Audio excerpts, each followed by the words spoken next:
people. Ay, es que... La foto, deja darte foto, hijo. Espera. Falta un pico. Ahora te ves una a ti, pues toma. Venga, yo he hecho la foto. Tú, pero un selfie.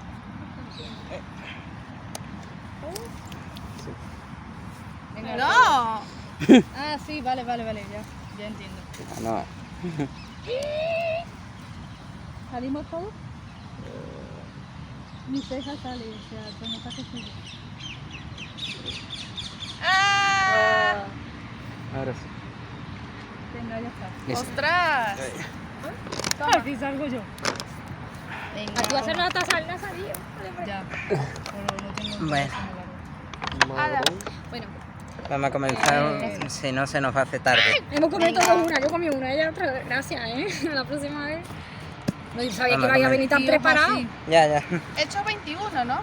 Hechos 2, 14. Clarita estoy. A verla. A ver la foto. Ah, vale. ¿Para dónde enviaste esa foto? Ahora no. Mira, no te preocupes. Dime. Ya, está chula, ¿verdad? A ver. Vamos a empezar con el estudio. Primero vamos a orar para poner este estudio en las manos del Señor. Padre amado, te damos gracias por esta tarde que podemos disfrutar en comunión entre los hermanos, Señor. Que en este parque no está haciendo tanta calor, Señor. Sabemos que estamos en medio de una ola de calor, Padre. Protege tú a tantas y tantas personas que viven en la calle, Señor, y que por las altas temperaturas podrían morir, Señor. Danos, Señor, sabiduría, Padre, para poder compartir de tu palabra hoy de la manera que tú lo deseas, Señor. Pon también al alcance de nuestro megáfono, Señor, que hoy haya gente que pueda escuchar este mensaje, Señor, y pueda ser llevada al arrepentimiento, Padre, a través de las palabras del apóstol Pedro, Señor. Te pedimos que me des a mi sabiduría, Padre, y abras tú los corazones de todas las personas que hoy puedan escucharnos, Señor. Te lo pedimos todo esto en el nombre de Jesús. Amén. Vale. Como dije, vamos a ver Hechos capítulo 2, versículos 14 en adelante. Primero lo voy a leer en la nueva versión internacional y dice así la palabra. Entonces Pedro, con los 12, se puso en pie y dijo a voz en cuello: compatriotas judíos y todos ustedes que están en Jerusalén, déjenme explicarles lo que sucede. Presten atención a lo que les voy a decir. Estos no están borrachos, como suponen ustedes. Apenas son las 9 de la mañana. En realidad lo que pasa es lo que anunció el profeta Joel. Sucederá que en los últimos días, dice Dios, derramaré mi espíritu sobre todo género humano. Los hijos y las hijas de ustedes profetizarán. Tendrán visiones los jóvenes y sueños los ancianos. En estos días derramaré mi espíritu aún sobre mis siervos y mis siervas y profetizarán. Arriba en el cielo y abajo en la tierra mostraré prodigios, sangre, fuego y nubes de humo. El sol se convertirá en tinieblas y la luna en sangre antes que llegue el día del Señor, día grande y esplendoroso, y todo el que invoque el nombre del Señor será salvo. Pueblo de Israel, escuchen esto. Jesús de Nazaret fue un hombre acreditado por Dios ante ustedes, con milagros, señales y prodigios, los cuales realizó Dios entre ustedes, por medio de él, como bien lo saben. Este fue entregado según el determinado propósito y el previo conocimiento de Dios, y por medio de gente malvada ustedes lo mataron clavándolo en la cruz. Sin embargo, Dios lo resucitó, librándolo de las angustias de la muerte, porque era imposible que la muerte lo mantuviera bajo su dominio. En efecto, David dijo de él: veía yo al Señor siempre delante de mí, porque Él está a mi derecha para que no caiga. Por eso mi corazón se alegra y canta con gozo mi lengua. Mi cuerpo también vivirá en esperanza. No dejarás que mi vida termine en el sepulcro. No permitirás que tu santo sufra corrupción. Me has dado a conocer los caminos de la vida. Me llenarás de alegría en tu presencia. Hermanos, permítanme hablarles con franqueza acerca del patriarca David, que murió y fue sepultado, y cuyo sepulcro está entre nosotros hasta el día de hoy. Era profeta y sabía que Dios le había prometido bajo juramento poner en el trono a uno de sus descendientes. Fue así como previó lo que iba a suceder, refiriéndose a la resurrección del Mesías. Afirmó que Dios no dejaría que su vida terminara en el sepulcro, ni que su fin fuese la corrupción. A este Jesús, Dios lo resucitó de ello. Todos nosotros somos testigos. Exaltado por el poder de Dios y habiendo sido recibido del Padre, el Espíritu Santo prometido ha derramado esto que ustedes ahora ven y oyen. David no subió al cielo y sin embargo declaró: dijo el Señor a mi Señor, siéntate a mi derecha hasta que ponga a tus enemigos por estrado de tus pies. Por tanto, sépalo bien todo Israel, que a este Jesús a quien ustedes crucificaron, Dios lo ha hecho Señor y Mesías. Cuando oyeron esto, todos se sintieron profundamente conmovidos y le dijeron a Pedro y a los otros apóstoles: hermanos, ¿qué debemos hacer? Arrepiéntase y bautícese cada uno de ustedes en el nombre de Jesucristo para perdón de sus pecados, les contestó Pedro, y recibirán el don del Espíritu Santo. En efecto, la promesa es para ustedes, para sus hijos y para todos los extranjeros, es decir, para todos aquellos a quienes el Señor nuestro Dios quiera llamar. Y con muchas otras razones les exhortaba insistentemente: sálvense de esta generación perversa. Así pues, los que recibieron su mensaje fueron bautizados, y aquel día se unieron a la iglesia unas 3.000 personas.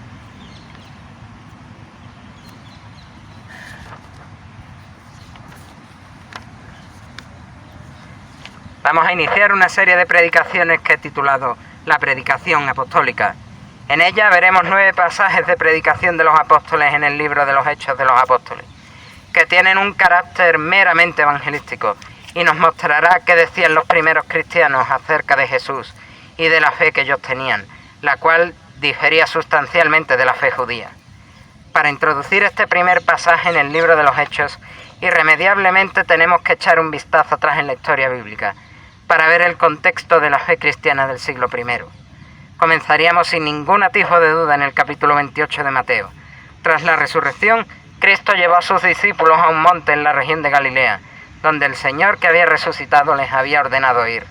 Allí el Señor ordena a sus apóstoles, bajo la potestad que había recibido del Padre por su obra de expiación, que fueran, es decir, mientras iban yendo, hiciesen discípulos de toda lengua y nación, bautizándolos y enseñando lo que Cristo mandaba, y Él mandaría al Espíritu Santo para estar con ellos hasta el fin del mundo. Tras este acontecimiento en el libro de los Hechos, comienza exponiendo que Cristo estuvo junto a sus discípulos.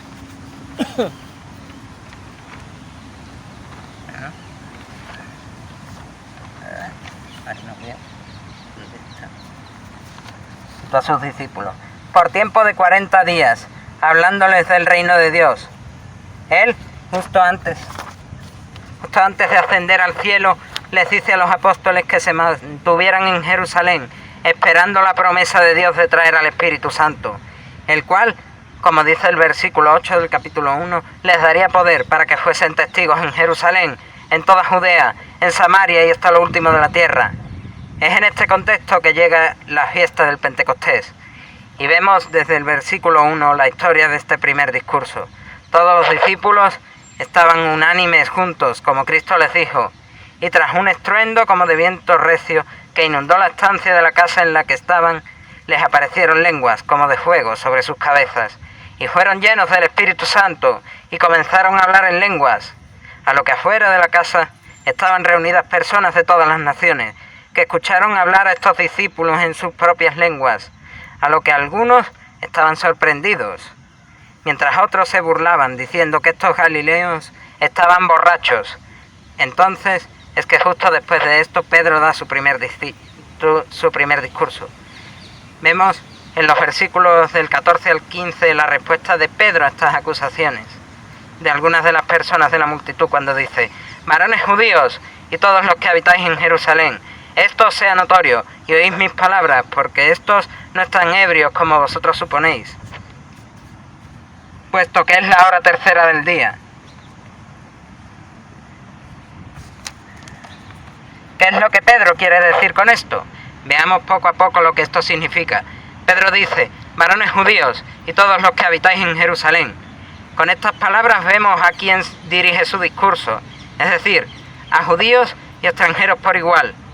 Sabemos por lo registrado en los versículos del 9 al 11 quiénes eran estos extranjeros, cuando Lucas escribe: partos, medos, elamitas, y los que habitamos en Mesopotamia, en Judea, en Capadocia, en el Ponto, en Asia, en Frigia y en Pánfila, en Egipto y en las regiones de África más allá de Cirene, y romanos aquí residentes, tanto judíos como prosélitos, cretenses y árabes, les oímos hablar en nuestras lenguas las maravillas de Dios. Y si proseguimos con este versículo, Pedro sigue diciendo: esto os sea notorio y oíd mis palabras. Esta expresión de Pedro es equivalente a la expresión tan empleada por Cristo, es decir, de cierto os digo, lo cual quiere decir: oigan atentamente lo que les voy a decir. Vemos en el 14 que no era Pedro solo hablando, sino que, como escribe Lucas, entonces Pedro, poniéndose en pie con los 11, alzó la voz y les habló diciendo, donde vemos que tanto Pedro como seguramente Matías y los otros 10 apóstoles eran los que hablaban. Y como vemos anteriormente, Pedro hablaba y los 11 actuaban como traductores por la obra del Espíritu Santo en ese momento concreto. Y lo que Pedro dirá primeramente a este grupo fue: porque estos no están ebrios como vosotros suponéis, puesto que es la hora tercera del día. Si vemos lo que la hora tercera del día significa, vemos que lo que Pedro quiere transmitir es que los 11 junto a mí no pueden haberse emborrachado, porque son las 9 de la mañana. Si bien no era el objetivo de su mensaje, Pedro sabe que al refutar dicha acusación, gran número de personas le escucharían, aunque no fuesen a hacerlo antes de responder Pedro a las acusaciones. Una vez habiendo introducido nuestro texto a estudiar, veremos las claves de la predicación del apóstol Pedro en este pasaje, y a lo largo de esta serie de estudios en torno a Hechos de los Apóstoles, veremos repetirse diferentes temas que apóstoles y discípulos usarán para predicar a Cristo, lo cual nos ayudará a perfilar lo que fue la predicación apostólica evangelística en este texto. En este texto de Lucas, sobre la predicación de Pedro, tiene múltiples características y vemos primeramente 3 citas del Antiguo Testamento, de las cuales la mayor es la cita de los versículos 17 al 21, la cual es una cita de Joel capítulo 2, versículos del 28 al 32, donde podemos ver cómo Pedro compara esta profecía con aquello que estaba sucediendo con los discípulos, donde Pedro está recalcando que estos discípulos han recibido el Espíritu Santo de Dios, y ellos profetizan cuando están compartiendo del Evangelio de Dios en distintos idiomas, como vemos en los versículos 17 y 18. Además, como vemos en el 19, podemos ver cómo Pedro habla de lo que había pasado en aquella habitación, donde los discípulos habían recibido el poder del Espíritu, como lenguas de fuego, y termina la cita cuando dice: y todo aquel que invocar el nombre del Señor será salvo. En estos primeros versículos vemos cómo Pedro usa una cita del Antiguo Testamento para hablar de salvación y de recibir al Espíritu Santo en nosotros, así como de la necesidad de predicar el Evangelio para salvación de todo aquel que invoque el nombre del Señor.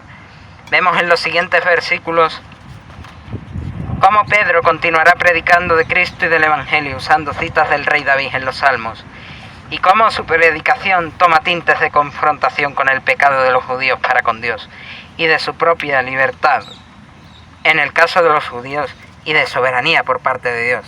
Dice Pedro: varones israelitas, oíd estas palabras: Jesús Nazareno, varón aprobado por Dios entre vosotros, con maravillas y prodigios y señales que Dios hizo entre vosotros, por medio de él, como vosotros mismos sabéis, indicando de él, de Cristo, que es contado entre los que el profeta Joel dice que haría prodigios y señales. Pero sin embargo, este Jesús que hizo milagros, prodigios y señales frente a todo el pueblo y específicamente delante de los judíos que escuchaban a Pedro, conscientemente, como dirá el 23, a este, entregado por determinado consejo y anticipado conocimiento de Dios, prendisteis y matasteis por manos de inicuos crucificándole. Es decir, de manera libre y soberana, Dios, en su absoluta soberanía divina, lo entregó a los hombres bajo conocimiento como dice Génesis 3, de que el Cristo de Dios padecería. Y Pedro especifica que los judíos, en pleno uso de su libertad, arrestaron y crucificaron a Jesús de forma humillante, como Pablo dirá en su carta a los filipenses, que Cristo se humillaría por nosotros, por nuestros pecados. Por tanto, Pedro no se queda en lo bonito de Cristo como el siervo sufriente de Isaías 53, sino que dice que estos judíos fueron los que culpablemente crucificaron al Dios encarnado. Además, vemos como Pedro, en los versículos del 24 al 28, citando como fuente de autoridad a David en el Salmo 16, versículos del 8 al 11, muestra cómo Dios no deja a Cristo crucificado, sino que al tercer día de su sepultura, Él lo levanta de entre los muertos, como ya los dos reyes, David primero y Cristo después habían profetizado. Pues como hemos visto, Jesús era el Dios encarnado, y según Pedro, la muerte no pudo retenerlo, pues sabemos por Juan en el Apocalipsis que Él es el Alfa, Él es la Omega, el principio y el fin. Él es desde la eternidad y hasta la eternidad. Vemos en la predicación de Pedro como Cristo es el centro del mensaje. Este muere en una cruz por nuestros pecados, por la soberana y misericordia de Dios. Y nosotros en nuestra libertad somos culpables de este hecho de manera irremediable. Pero esto no queda aquí, pues Cristo resucita, derrotando a la muerte con su sacrificio perfecto que satisfizo la ira. Vemos en los siguientes 3 versículos como Pedro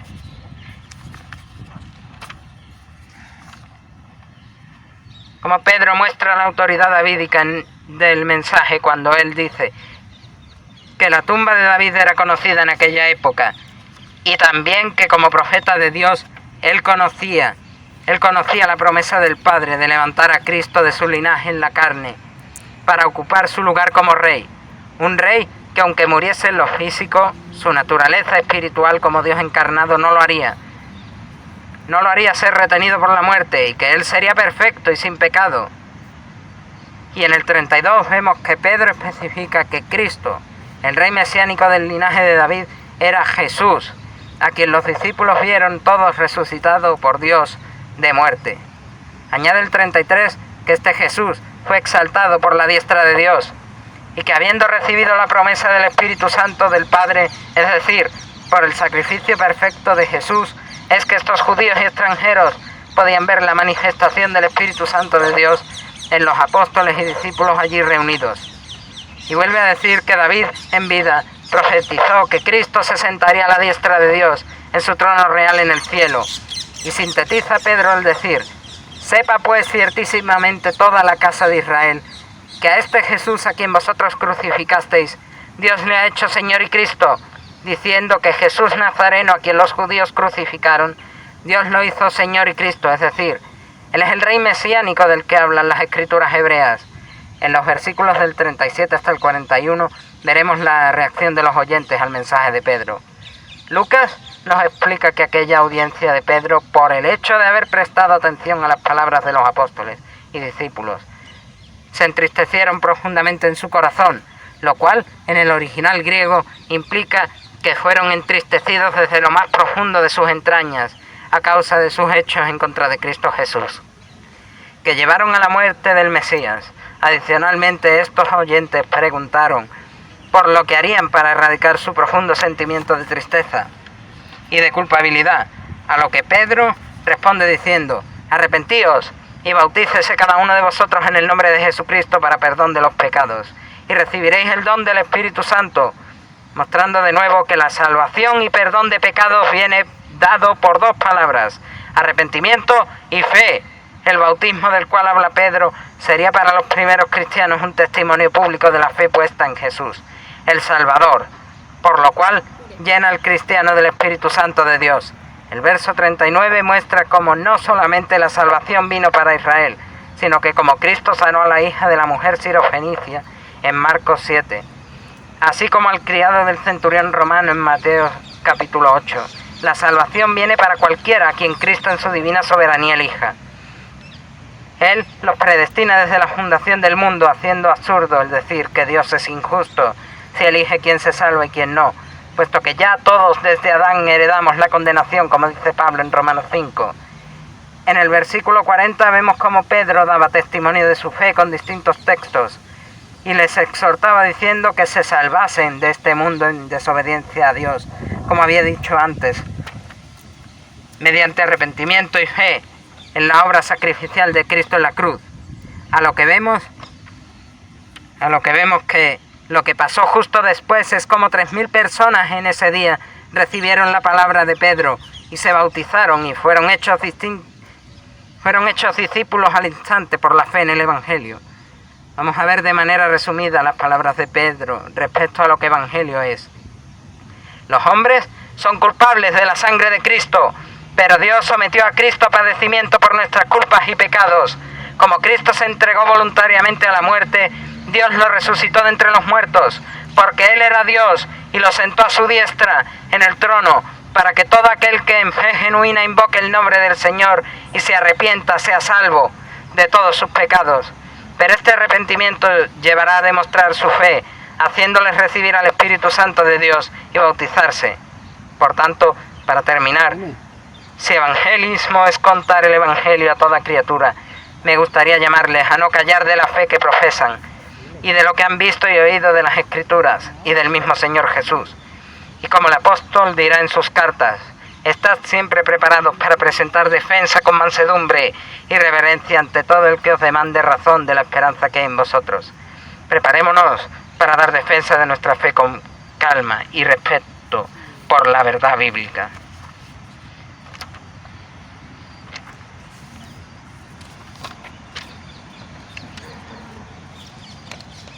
Hasta aquí nuestro estudio de esta mañana, de esta tarde. Que el Señor bendiga su palabra y cale hondamente en nuestros corazones. Amén.